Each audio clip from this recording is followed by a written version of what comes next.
Hai teman-teman, Halo Bu, apa kabar? Hai Bu, Halo, Bu. Hai Bu, baik Bu. baik Gimana di Alhamdulillah. sana?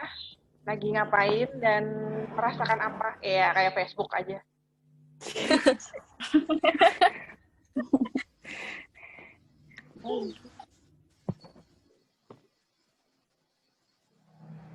Oke, hari ini kita baru melaksanakan PI ya. Ya, terima kasih sudah mengirim tugas masing-masing dari teman-teman sekalian. Dan saya belum coba buka sih sebetulnya, tapi nanti kita akan telusuri satu persatu ya. Saya akan mempelajarinya satu persatu sebagai bahan penilaian. Dari Mbak Amalia dia kemarin melakukan apa? Videonya tentang apa? Sudah dibagi katanya? Itu Bu, asuhan keperawatan. Nggih Bu, tentang asuhan keperawatan dengan klien dengan keluhan dermatitis Bu. Oke. Untuk Mbak Eka Suciani tentang apa? tentang herpes Ibu. Oke, bagus. Maudi Tentang tinea pedis Bu. iya. Terus kemudian Mbak Rizka. Mbak Rizka sebagai PJ ya? Tentang Oh, Novita Esa. iya Bu, Buka aja Mbak semuanya. Novita. Mikrofonnya kan kita cuma berdelapan. Jadi ini masih efektif kalau misalnya masih dibuka semua. Ya, daripada banyak orang lah baru itu ditutup mikrofon. Kita interaktif aja, santai. Ya. Nah, di belakang ada siapa nggak apa-apa, nggak masalah. Ya, kita santai aja. Iya. Cari sinyal yang bagus boleh. Santai-santai aja. Bila perlu nggak usah dipegangin tuh HP. Dilektakin aja. Cari yang tirus gitu. Nah, gitu saya tutupin. Saya mundur-mundurin biar kecil gitu badan. Aduh, Istirahat. Tadi Mbak Maudi tentang apa? Tinea pedis Bu. Oh ya. Mbak Rizka? aduh, sinyalnya jelek.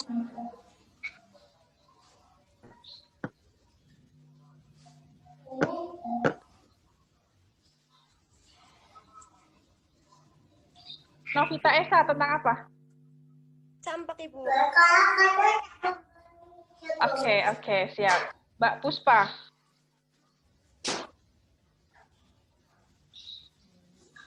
Tentang apa?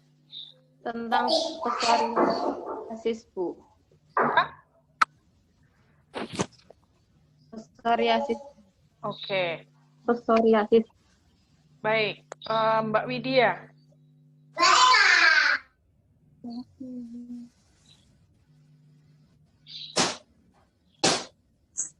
Mbak Widya tentang apa?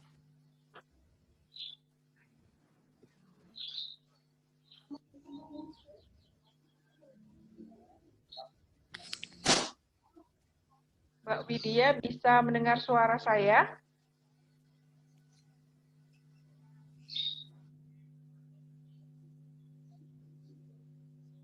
Oke. Baik, kita tinggal untuk Mbak Widya. Nanti kita presentasi satu persatu ya. Mulai dari siapa ya? Nanti kita acak. Oke, masing-masing 10 menit, tidak lebih dari 10 menit. Jadi nanti kita akan lihat presentasinya. Nah, setelah itu kita akan bahas di grup chatnya ya. Oke, terima kasih. Selamat mengikuti dan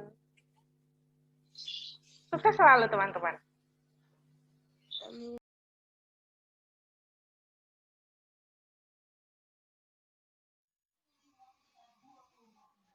Assalamualaikum warahmatullahi wabarakatuh. Perkenalkan, nama saya Novita Esa Puranti. Di sini saya akan mempresentasikan hasil dari tugas saya tentang materi dan askep pada pasien dengan gangguan sistem integumen pada pasien penderita campak.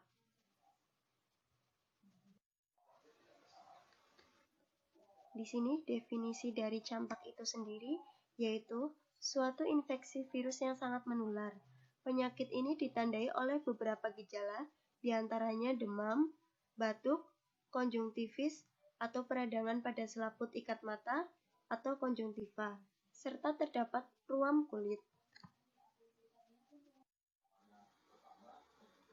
Klarifikasi pada campak, yaitu yang pertama ada stadium kataral atau prodromal. Biasanya stadium ini berlangsung selama 4-5 hari dengan gejala demam, malaise, batuk, fotofobia, konjungtivitis, dan koriza.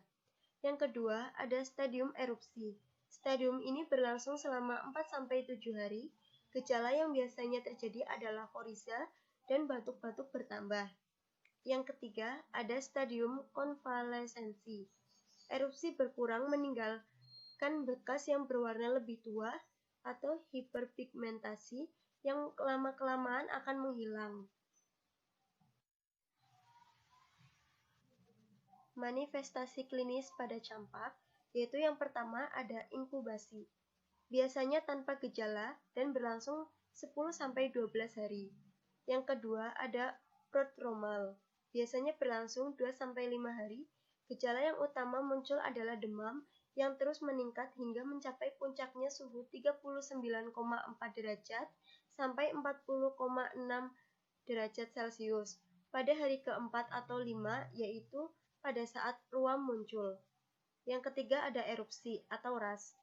Terjadinya eritema berbentuk makula atau papula disertai menaiknya suhu badan. Ruam ini muncul pertama pada daerah batas rambut dan dahi, serta belakang telinga, kemudian menyebar dengan cepat pada seluruh muka, leher, lengan, dan bagian atas dada pada sekitar 24 jam pertama. Yang selanjutnya ada kasus, anak B laki-laki berusia 10 tahun, berat badan 20 kg dan tinggi badan 120 cm, dibawa ke rumah sakit oleh ibunya. Anak terlihat lemas, rewel, sering menggaruk kulitnya, dan suka menangis. Kulitnya terlihat kusam, rambut tipis, terdapat eritema di belakang telinga. Anak batuk-batuk dan pilek sejak 2 minggu yang lalu, terdapat suara tambahan pernafasan dan terdapat nyeri tenggorokan. Pada kulit anak terdapat ruam, kulit bersisik, dan tugor kulit menurun. Suhu badan anak 38 derajat Celcius. Pengkajian. Riwayat kesehatan sekarang. Sudah 2 minggu yang lalu batuk-batuk, pilek, dan nyeri tenggorokan. Riwayat kesehatan dahulu. Anak diduga belum pernah mendapatkan vaksinasi campak. Yang selanjutnya ada diagnosa keperawatan. Yang pertama, hipertensi berhubungan dengan peningkatan metabolit. Yang kedua, ketidakefektifan bersihan jalan nafas berhubungan dengan penumpukan sekret. Yang ketiga, gangguan rasa aman dan nyaman berhubungan dengan adanya demam, tidak enak badan, pusing, mulut terasa pahit, kadang-kadang muntah dan gatal. Intervensi. Diagnosa keperawatan. Hipertermi berhubungan dengan peningkatan metabolik. Kriteria hasilnya, yang pertama, tidak terdapat tanda dan gejala hipertermia, kulit kemerahan dan pusing. Yang kedua, normotermia, pernafasan, nadi, dan tekanan darah dalam batas normal. Intervensi keperawatannya, monitor suhu inti melalui rute yang sesuai, misalnya timpani, rektal, dan catat adanya kenaikan suhu. Yang kedua, gunakan tindakan-tindakan pendinginan internal dan eksternal yang sesuai, seperti mandi dingin atau matres dingin. Yang kedua, ada diagnosa keperawatan, ketidakefektifan bersihan jalan nafas berhubungan dengan penumpukan sekret. Kriteria hasilnya, yang pertama ada penurunan jumlah sekret, yang kedua ada bunyi nafas normal, dan ketiga ada klien dapat bernafas tanpa bantuan alat bantu pernafasan. Intervensi keperawatan. Beri posisi semi-fowler atau fowler jika tidak ada kontraindikasi. Yang kedua, mengajarkan latihan batuk efektif, dan teknik nafas dalam.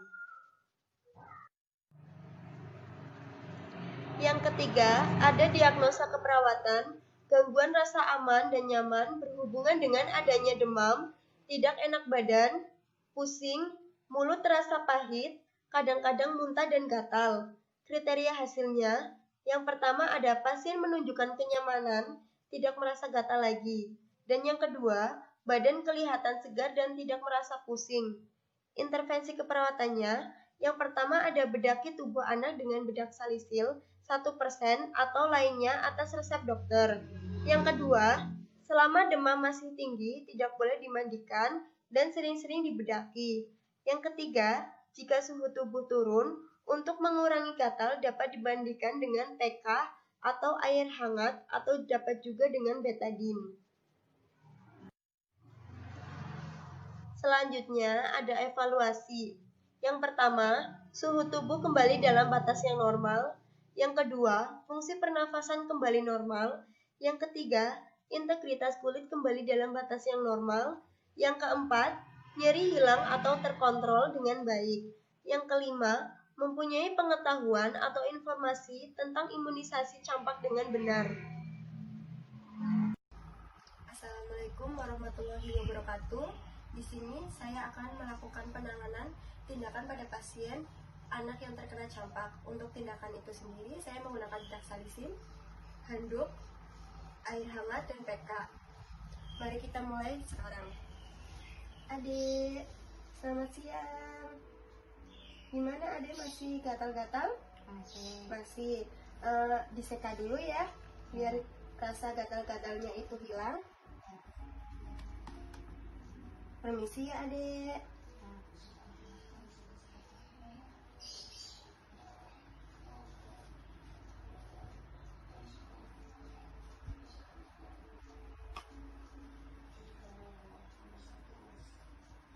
Dilap dulu ya deh biar kering.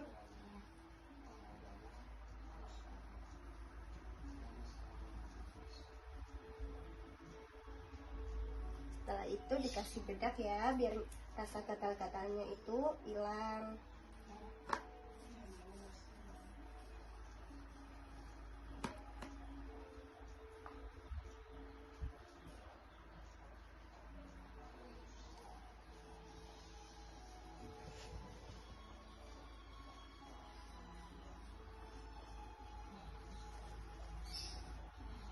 Sekian video yang dapat saya paparkan. Terima kasih.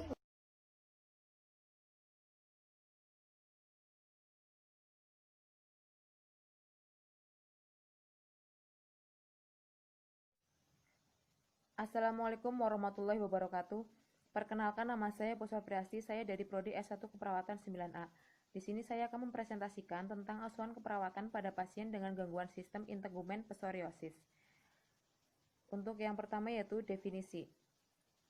Psoriasis merupakan penyakit inflamasi non-infeksius yang kronik pada kulit di mana produksi sel-sel epidermis terjadi dengan kecepatan 6 hingga 9 kali lebih besar daripada kecepatan yang normal.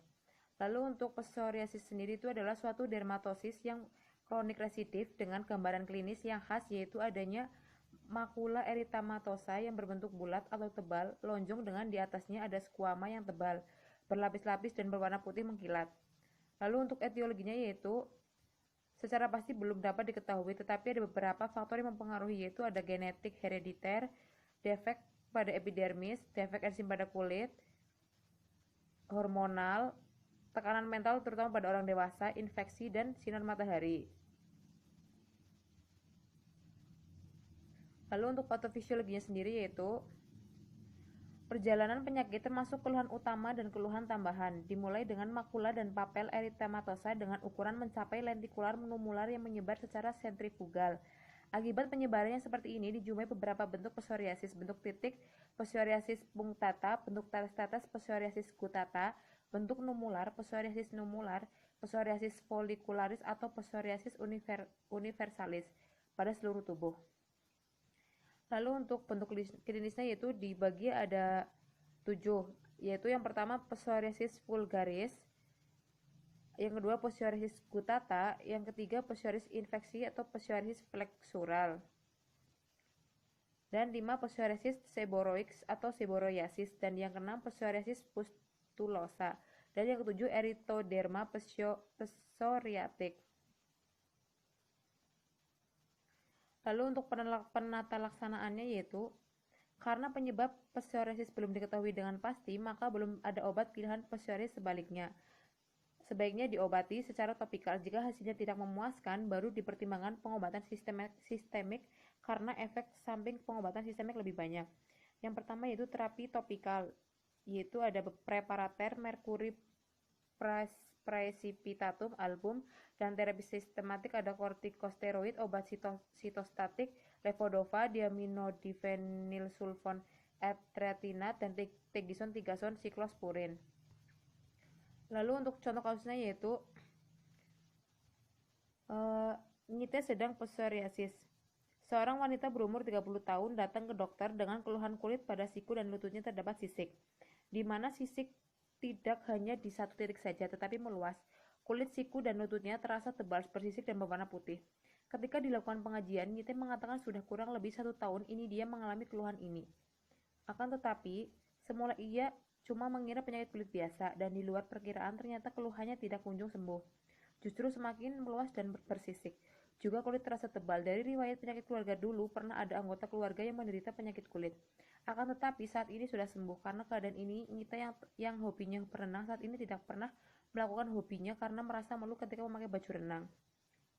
Lalu untuk analisis datanya yaitu yang pertama data subjektifnya, klien mengatakan siku dan lututnya terasa tebal. Data objektifnya yaitu siku dan lutut bersisik, sisik berwarna putih, turgor jelek, kulit kasar.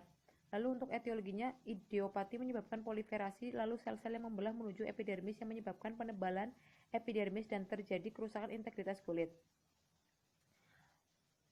Dan masalah yang muncul yaitu kerusakan integritas kulit.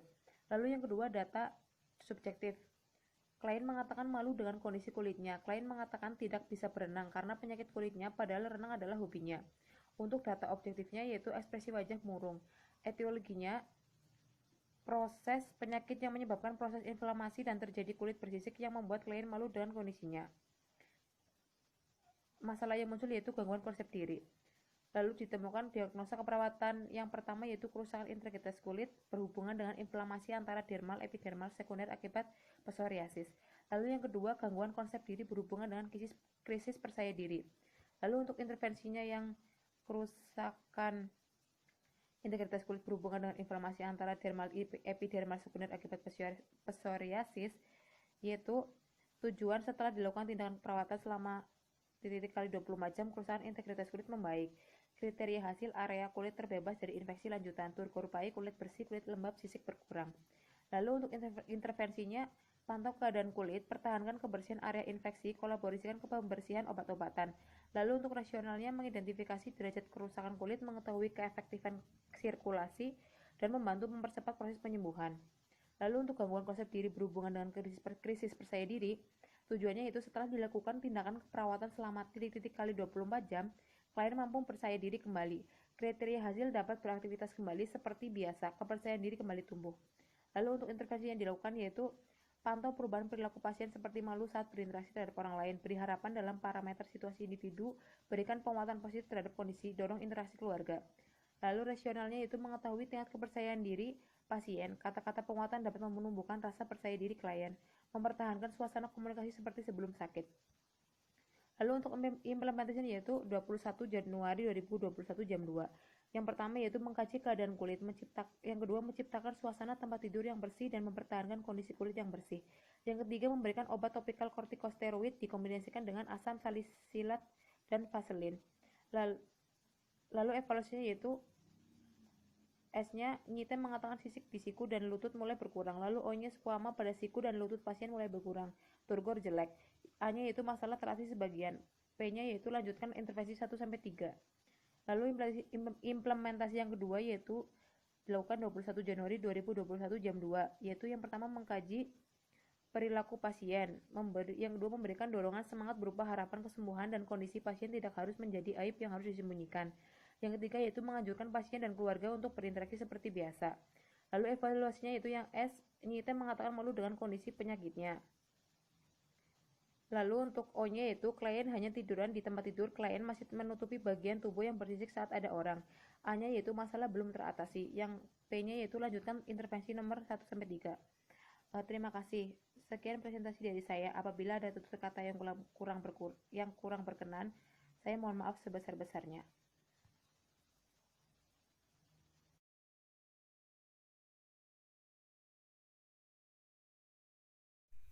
Assalamualaikum warahmatullahi wabarakatuh. Perkenalkan, nama saya Amalia Dianta Pratiwi dari program studi S1 Keperawatan 9A. Di sini saya akan sedikit menjelaskan tentang masalah integumen, tentang dermatitis. Dermatitis adalah peradangan kulit epidermis dan dermis sebagai respon terhadap pengaruh faktor eksogen dan atau faktor endogen, menimbulkan kelainan klinis berupa eritema, edem, papul, vesicles, skauma, dan keluhan gatal. Dermatitis atau yang lebih dikenal sebagai eksim merupakan penyakit kulit yang mengalami peradangan karena bermacam sebab dan timbul dalam berbagai jenis, terutama kulit yang kering. Umumnya berupa pembengkakan, memerah, dan gatal pada kulit. Berbagai jenis dermatitis antara lain dermatitis kontak. Dermatitis yang terjadi sebagai akibat pajanan dengan bahan alergen di ruang tubuh. Dermatitis kontak akan menyebabkan ruam yang besar, gatal, dan rasa terbakar. Gejala dermatitis kontak akan menghilang bila kulit sudah tidak terpapar oleh bahan yang mengiritasi kulit tersebut. Dermatitis kontak terbagi menjadi dua, yaitu yang pertama, dermatitis kontak iritan, yaitu suatu peradangan pada kulit merupakan reaksi imunologis, yaitu hipersensitivitas tipe lambat akibat kontak dengan bahan yang merangsang respon imun kulit. Etiologinya yaitu dari deterjen, bahan pembersih, alat rumah tangga. Yang kedua yaitu dermatitis kontak alergik. Reaksi kekebalan tubuh yang terjadi pada seseorang yang terlalu sensitif terhadap bahan kimia tertentu. Penyebabnya bisa dari bahan kimia yang mengandung nikel yang banyak terdapat di jam tangan, perhiasan logam, resleting, dan objek logam lainnya. Bisa juga dari kosmetik. Tanda dan gejalanya yaitu bintik-bintik atau benjolan kemerahan, gatal dan bengkak, keluar cairan dari kulit yang terkena atau timbul lenting-lenting dan bulat pada kasus yang berat. Kemerahan atau lenting pada kulit terbatas pada area yang terkena saja, tidak menyebar. Perbedaan dari dermatitis kontak iritan dan dermatitis kontak alergi yaitu pada penyebabnya. Untuk kontak iritan itu iritasi primer. Untuk kontak alergi itu alergi kontak. Pemulaannya itu dermatitis kontak iritan untuk kontak pertama. Untuk kontak alergi, untuk kontak berulang, dia sudah terkena penyakit yang sama sebelumnya.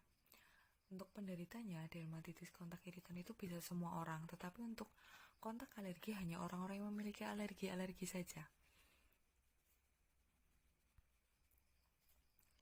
Yang kedua ada dermatitis atopik, yaitu peradangan kronik kulit yang kering dan gatal. Umumnya sering terjadi selama masa bayi dan anak-anak.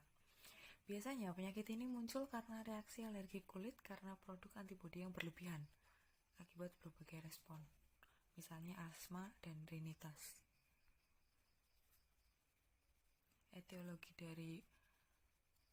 Etiologinya adalah faktor predisposisi, itu untuk herediter, penyakit alergi. Untuk faktor pencetus yang buruk atopik, yaitu stres emosional, perubahan suhu atau kelembaban udara, infeksi kulit oleh bakteri, kontak dengan bahan. Dermatitis seborrheic. Dermatitis seborrheic yaitu kulit terasa berminyak dan licin, melumpuhnya sisi-sisi dari hidung antara kedua alis, belakang telinga, serta dada bagian atas. Faktor penyebabnya yaitu keturunan. Kondisi ini akan muncul saat mental dalam keadaan stres atau orang-orang dengan penderita saraf seperti Parkinson. Dermatitis statis. Dermatitis statis adalah suatu peradangan menaun berupa kemerahan, pembentuk sisi dan pembekakan pada tungkai bawah yang teraba hangat yang sering menimbulkan bekas berupa kulit yang coklat atau gelap. Etiologinya yaitu dari cairan di bawah kulit, sehingga cenderung pada penderita vena varikosa dan pembengkakan. Untuk asuhan keperawatannya yaitu pengkajiannya adalah keluhan utama biasanya klien atau pasien akan mengeluh gatal, rasa terbakar, kulit kemerahan, dan bintik vesikel. Lalu kita kaji riwayat kesehatannya, riwayat kesehatan penyakit sekarang, riwayat penyakit terdahulu, riwayat keluarga, riwayat psikososial, dan riwayat pemakaian obat sebelumnya. Untuk diagnosa yang dapat ditarik dari masalah dermatitis yaitu kerusakan integritas kulit berhubungan dengan kekeringan pada kulit, risiko tinggi infeksi berhubungan dengan penurunan imunitas, kurang pengetahuan tentang program terapi berhubungan dengan kurangnya informasi. Intervensinya yaitu untuk masalah keperawatan kerusakan integritas kulit berhubungan dengan kekeringan pada kulit, intervensinya yaitu yang pertama, mandi paling tidak sekali sehari selama 15-20 menit. Lalu oleskan salep atau krim yang telah diresepkan setelah mandi. Gunakan air hangat, hindari air yang panas. Gunakan sabun yang mengandung pelembab atau sabun untuk kulit sensitif. Untuk masalah keperawatan yang kedua, risiko tinggi infeksi berhubungan dengan penurunan imunitas, intervensinya yaitu lakukan teknik aseptik atau antiseptik dalam melakukan tindakan pada pasien. Ukur tanda vital 4-6 jam sekali, observasi adanya tanda-tanda infeksi, kolaborasi dengan dokter dalam terapi obatnya. Untuk masalah keperawatan yang ketiga, intervensinya yaitu kaji apakah klien memahami dan mengerti tentang penyakitnya, jaga agar klien mendapatkan informasi yang benar, memperbaiki kesalahan konsepsi dan informasi, peragakan penerapan terapan seperti mandi dan menggunakan obat lainnya. Nasihati klien untuk selalu menjaga hygiene pribadi juga lingkungannya. Untuk implementasinya yaitu lakukan sesuai intervensi. Untuk evaluasinya yaitu diharapkan klien memiliki pemahaman tentang perawatan kulit, klien mengikuti terapi dan dapat menjelaskan alasan terapi, dan klien melakukan mandi, pembersihan, dan balutan basah sesuai program. Kurang dan lebihnya, saya mohon maaf. Assalamualaikum warahmatullahi wabarakatuh.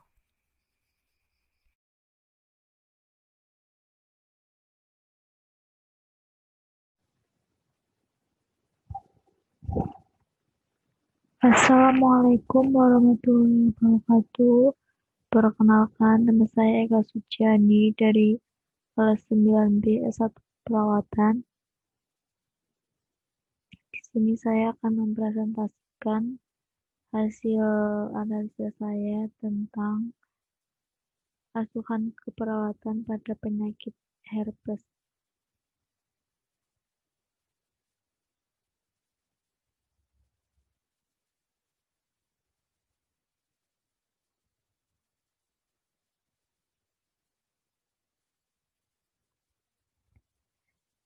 Di sini herpes dibedakan menjadi 3. Yang pertama yaitu herpes simplex adalah infeksi akut yang disebabkan oleh herpes simplex yang ditandai dengan adanya vesikel yang berkelompok di atas kulit yang lembab dan eritematosa pada daerah dekat mokukutan. Yang kedua yaitu herpes verisal, suatu penyakit infeksi kulit akut dan menular yang disebabkan oleh varicella zoster virus. Menyerang kulit serta mukosa ditandai oleh adanya vesikel-vesikel. Sedangkan herpes zoster adalah radang kulit akut dan setempat yang merupakan reaktivasi virus varicella zoster dari infeksi endogen yang telah menetap dalam bentuk laten setelah infeksi primer oleh virus.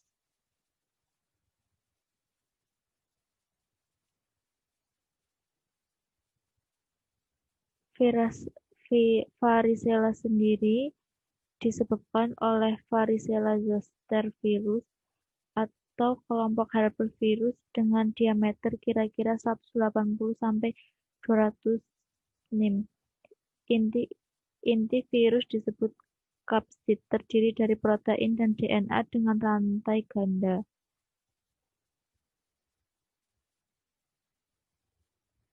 Sedangkan virus simplex sendiri disebabkan oleh demam seperti pilek dengan menimbulkan luka di bibir semacam sariawan HCV. Jenis ini ditularkan melalui ciuman mulut atau bertukar alat makan seperti sendok atau garpu.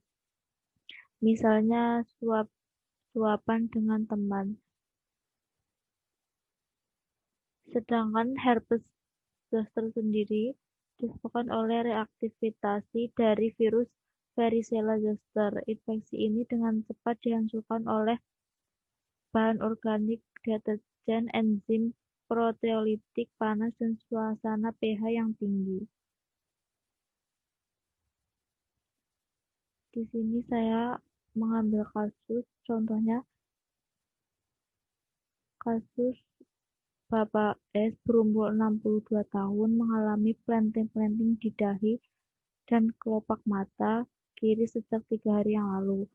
Mulanya muncul merah dan planting sedikit di dahi kiri, lalu bertambah banyak sampai ke kelopak mata kiri. Kelopak mata terasa nyeri dan berat jika digerakkan. Penderita juga merasakan nyeri di kulit daerah muncul planting. Sehari sebelumnya penderita mengeluh tidak enak badan dan demam ringan. Belum pernah berobat untuk keluhan ini. Dalam pengajian yaitu Bapak ini berumur 62 tahun, jenis kelamin laki-laki, pekerjaan pensiunan guru, riwayat kesehatan, pengeluhan utama, penting-penting dan nyeri pada dahi kelopak mata kiri. Riwayat penyakit sekarang, sejak 3 hari yang lalu muncul penting-penting di dahi dan kelopak mata kiri. Riwayat penyakit dahulu, cacar air waktu kecil tidak diketahui, tidak pernah menderita penyakit ini sebelumnya, tidak pernah dibawa ke rumah sakit. Riwayat keluarga, tidak ada anggota keluarga yang memiliki keluhan serupa. Kebiasaan atau lingkungan sekitarnya, penderita mempunyai kebiasaan jalan santai 1 jam setiap hari. Penderita tidak merokok dan minum alkohol.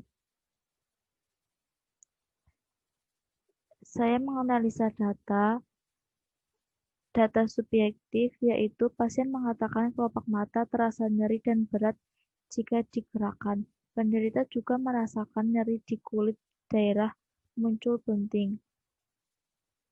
Data objektif, ada vesikel bergelombol di sekitar kelopak mata kiri, berwarna merah. Untuk suhu badannya 37 Celcius. Etiologinya, varicella zoster virus inflamasi menjadi inflamasi dan menjadi neuralgia berat. Virus aktif ikut serabut saraf sensorik, menjadi neuritis pelepasan mediator nyeri dan akhirnya muncul nyeri dan bisa diangkat menjadi diagnosa nyeri. Sejak 3 hari yang selanjutnya, data subjektifnya, sejak 3 hari yang lalu muncul penting-penting di dahi dan kelopak mata kiri. Data objektifnya, ada vesikel bergelombol di sekitar kelopak mata kiri berwarna merah. Untuk etiologinya, varicella zoster virus mengakibatkan meninggalkan lesi dan di kulit di permukaan mukosa ke ujung serabut saraf, akhirnya merusak integritas kulit dan bisa diangkat diagnosa gangguan citra tubuh. Selanjutnya, untuk diagnosa yang ketiga, data subjektif sejak 3 hari yang lalu muncul penting-penting di dahi dan kelopak mata kiri. Data objektifnya ada vesikel bergerombol di sekitar kelopak mata kiri berwarna merah. Untuk etiologinya, varicose zoster virus mengakibatkan meninggalkan lesi di kulit dan permukaan mukosa ke ujung serabut saraf, sehingga bisa diangkat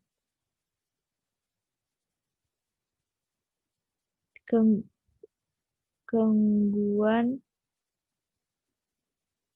integritas kulit.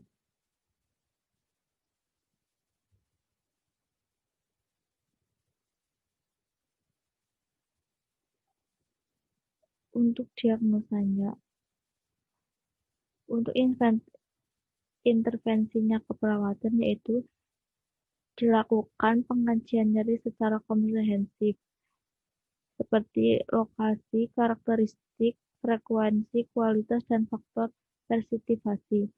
Observasi reaksi nonverbal dari ketidaknyamanan. Gunakan komunikasi terapeutik. Kontrol lingkungan yang dapat mempengaruhi nyeri, seperti suhu ruangan, pencahayaan, kebisingan. Bisa dianjurkan untuk klien beristirahat secara maksimal. Yang kedua yaitu kerusakan integritas kulit. Intervensinya bisa menganjurkan pasien untuk menggunakan pakaian yang longgar. Jaga kebersihan kulit agar tetap bersih dan tetap kering. Monitor kulit akan adanya kemerahan. Pasien untuk mandi dengan sabun dan air hangat. Untuk diagnosa gangguan body image, yaitu intervensinya bisa kaji secara verbal dan non-verbal respon klien tubuhnya. Jelaskan kepada pasien pengobatan atau perawatan, kemajuan dan prognosis penyakit. Fasilitasi kontak dengan individu lain dalam kelompok kecil. Sekian.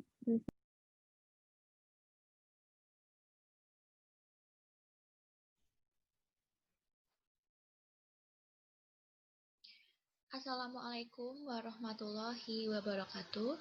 Sebelumnya perkenalkan, nama saya Widya Murti Astari. Di sini saya akan mempresentasikan tentang sistem integumen, yaitu skabies atau penyakit jamur.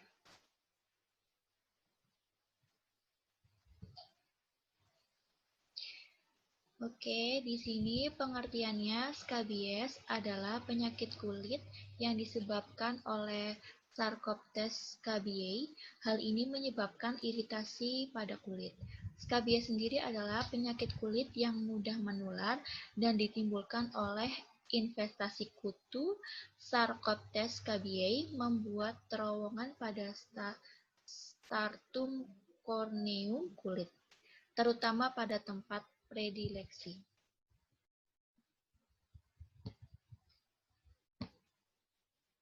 Etiologinya, skabies disebabkan oleh tungau Sarcoptes scabiei. Tanda dan gejalanya, yang pertama pruritus nocturna, artinya gatal pada malam hari.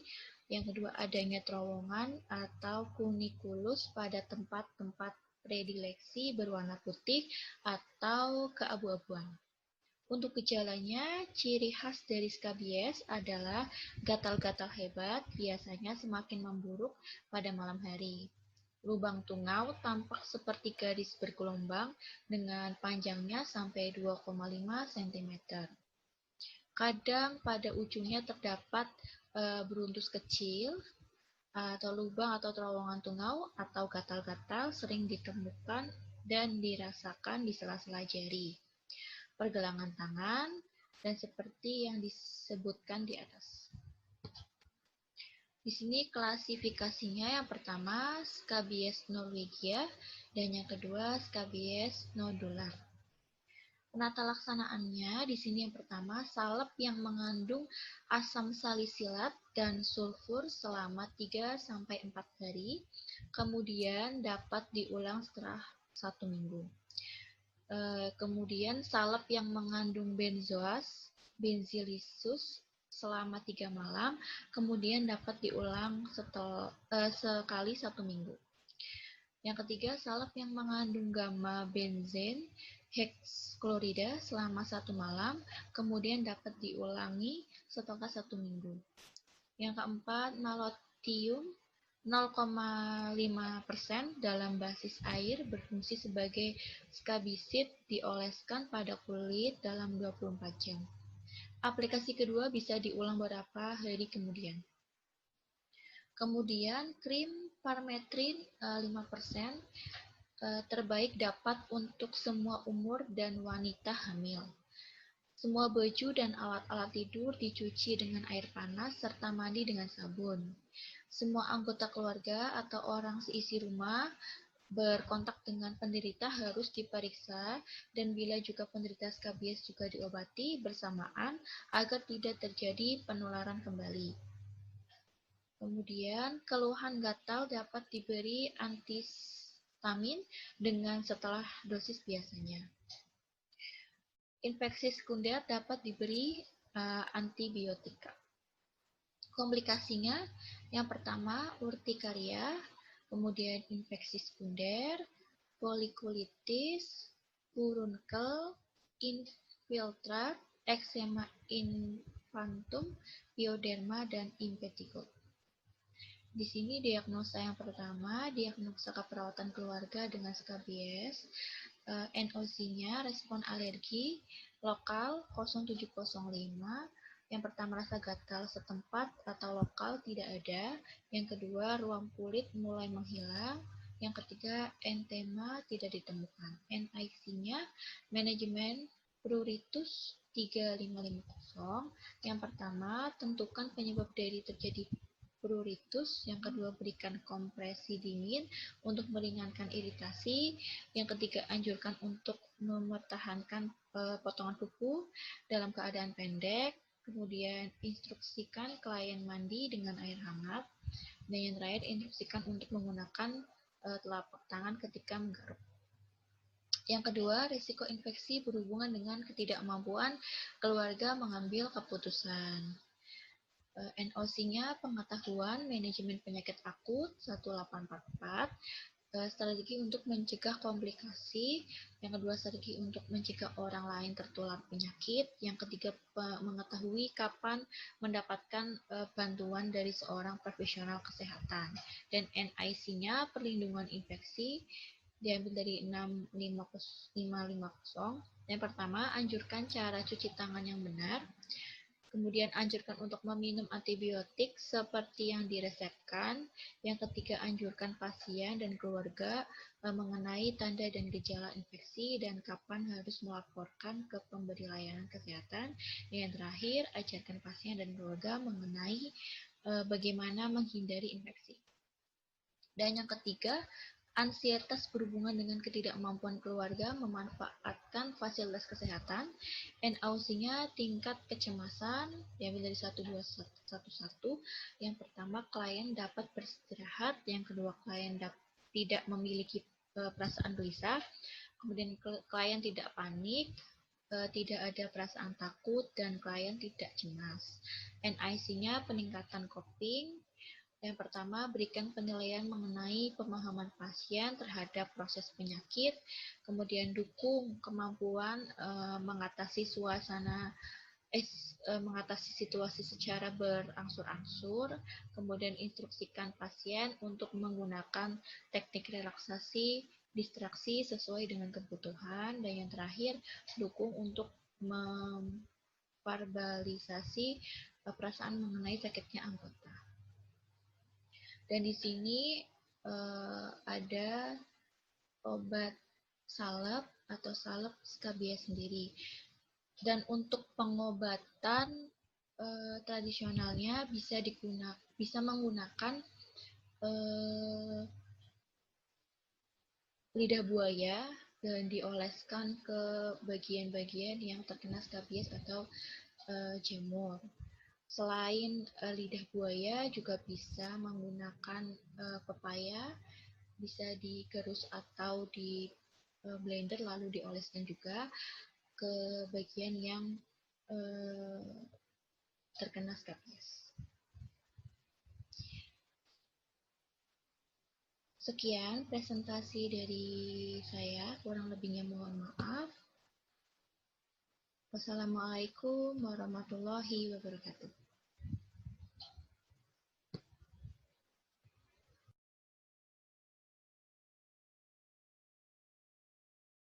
Assalamualaikum warahmatullahi wabarakatuh.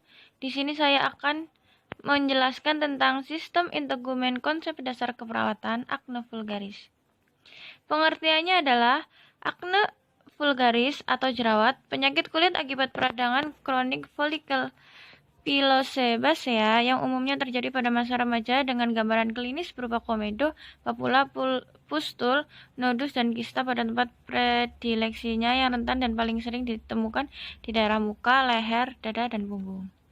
Epidemiologinya adalah akne merupakan kelainan kulit yang paling sering ditemukan pada remaja dan dewasa muda di antara usia 12 tahun sampai 35 tahun.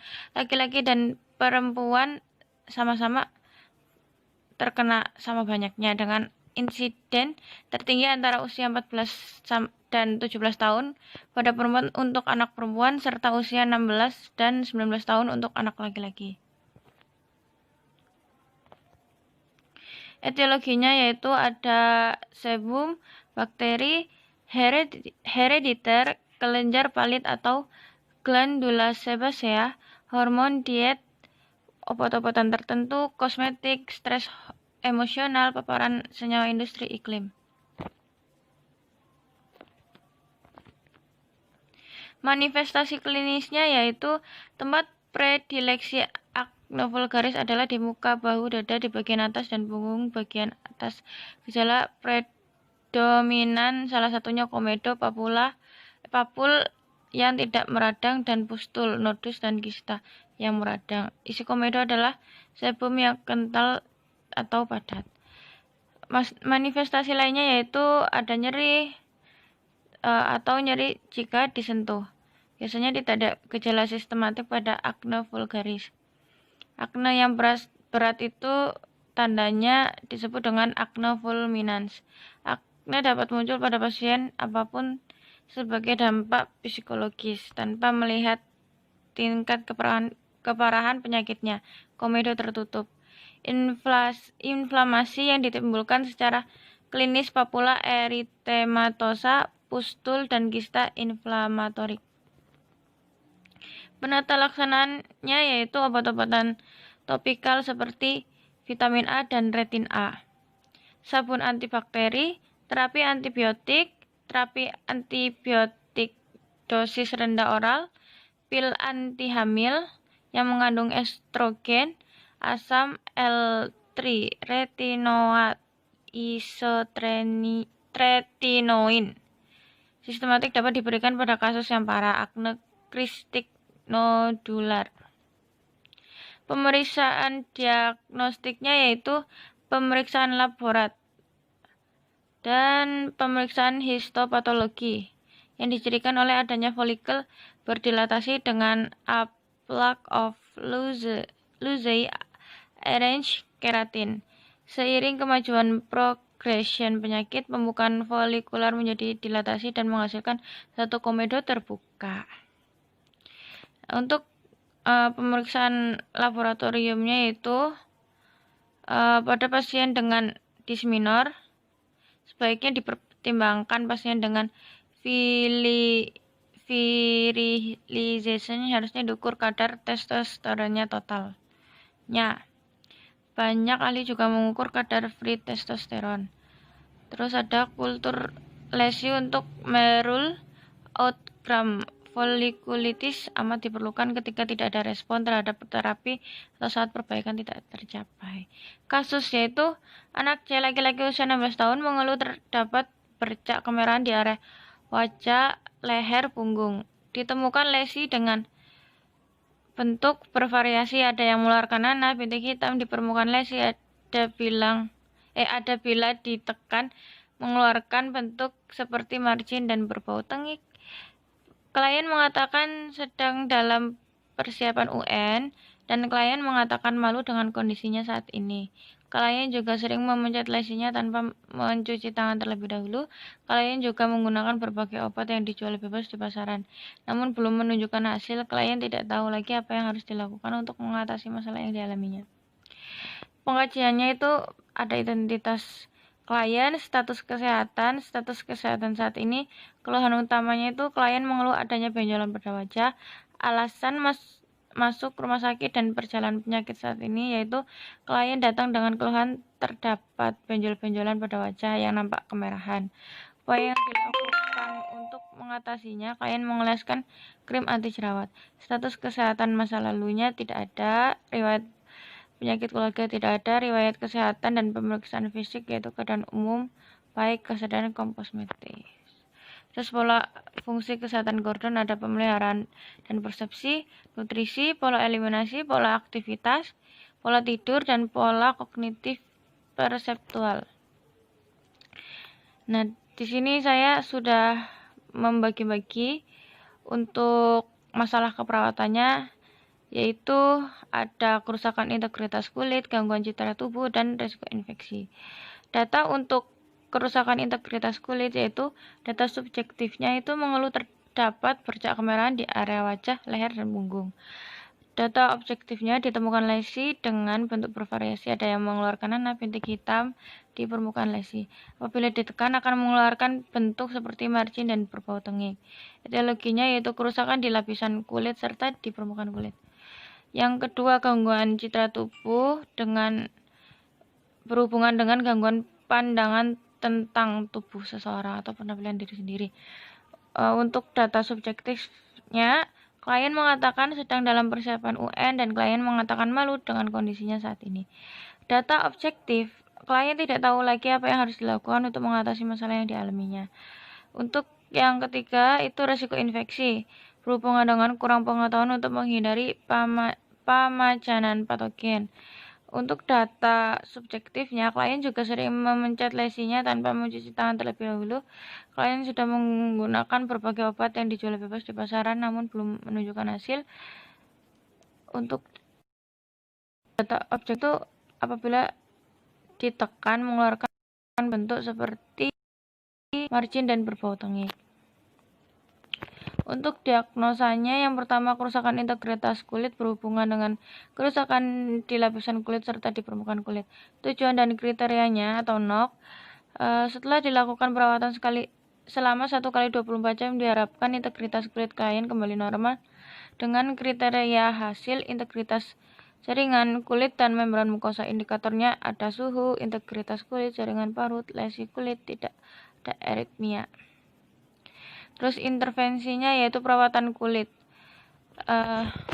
pengobatan topikal, beri antibiotik topikal pada area yang terkena, beri antiinflamasi topikal pada area yang terkena, terus memeriksa kulit setiap hari untuk berisiko mengalami kerusakan, catat derajat kerusakan kulit. Surveillance itu periksa kulit dan membran mukosa terkait adanya kemerahan hangat, edema, dan drainase. Pantau warna dan suhu kulit, catat perubahan kondisi kulit dan membran mukosa. Rasionalnya adalah untuk membunuh bakteri patogen di daerah yang terkena, untuk mengurangi pembengkakan, untuk mengetahui perubahan pada kulit, untuk mengetahui tingkat keparahan kerusakan integritas kulit, untuk mengetahui adanya gangguan pada membran mukosa, untuk mengetahui temperatur kulit dan mengidentifikasi gangguan pada kulit, mendokumentasikan kondisi kulit dan membran mukosa. Diagnosa yang kedua yaitu gangguan citra tubuh berhubungan dengan gangguan pandangan tentang tubuh seseorang.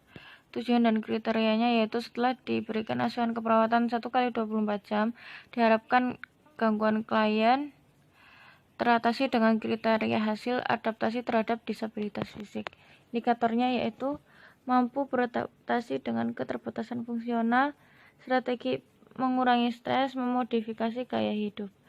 Intervensinya yaitu peningkatan citra tubuh. Tentukan harapan citra tubuh klien berdasarkan tingkat perkembangan. Monitor frekuensi kalimat yang mengkritik diri sendiri. Bantu klien untuk mengenali tindakan yang akan meningkatkan penampilannya. Fasilitasi hubungan klien dengan individu yang mengalami perubahan citra tubuh yang serupa. Identifikasi dukungan kelompok yang tersedia untuk klien. Rasionalnya itu untuk menentukan citra tubuh yang ingin dicapai sesuai perkembangan klien, untuk mengetahui tingkat gangguan citra tubuh klien, membantu klien untuk mengetahui tindakan yang dapat meningkatkan citra tubuh klien, memfasilitasi klien untuk dapat bersosialisasi dengan klien sebagai kegiatan untuk meningkatkan kepercayaan diri klien, untuk membantu klien meningkatkan kepercayaan diri klien. Untuk yang ketiga, risiko infeksi berhubungan dengan kurang pengetahuan untuk menghindari pemajaman patogen. Setelah diberikan asuhan keperawatan selama 1x24 jam, diharapkan klien dapat kontrol resiko. Indikatornya yaitu mengetahui faktor resiko, monitor faktor resiko dari lingkungan, monitor faktor resiko individu. Terus intervensinya yaitu kontrol infeksi, membersihkan lingkungan setelah digunakan pasien, ajarkan cara cuci tangan untuk perawatan kesehatan pribadi, instruksikan pasien pentingnya teknik mencuci tangan yang bersih, gunakan sabun antibakteri untuk mencuci tangan jika diperlukan, promosikan pemasukan nutrisi yang dianjurkan, dorong untuk istirahat. Rasionalnya itu mengurangi faktor pencetus infeksi, mengontrol dan mengurangi faktor pencetus infeksi agar cuci tangan yang dilakukan efektif untuk membersihkan tangan, antiseptik untuk membunuh bakteri, untuk meningkatkan daya tahan tubuh, menjaga daya tahan tubuh. Nah, untuk evaluasinya yaitu ada subjektif, respon klien, objektif, data objektif yang dapat diamati, analisis, menganalisis dan membandingkan data terhadap kriteria dan standar. Planningnya melaksanakan rencana tindakan yang sesuai berdasarkan kesimpulannya. Terima kasih.